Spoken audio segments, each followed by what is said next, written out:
বন্ধুরা দেখো, আজকে রান্না করব আমি মটন। তার জন্য আলু কেটেছি, এখন আলু আমি ভাজা করব।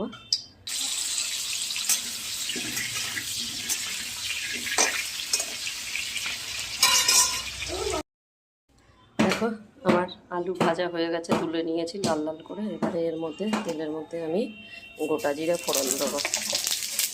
দিয়ে দেখো মিক্সিতে মশলা করে নিয়েছি, আদা রসুন আর পেঁয়াজ বাটা আর শুকনো লঙ্কা কটা কেটে নিয়েছি।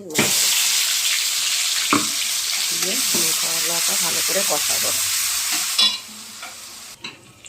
নুন, হলুদ, টমেটো আর একটুখানি শুকনো লঙ্কার গুঁড়ো আমি দিয়ে দিলাম, কেন লঙ্কা তো অল্প ইয়ে করেছি, পেস্ট করেছি।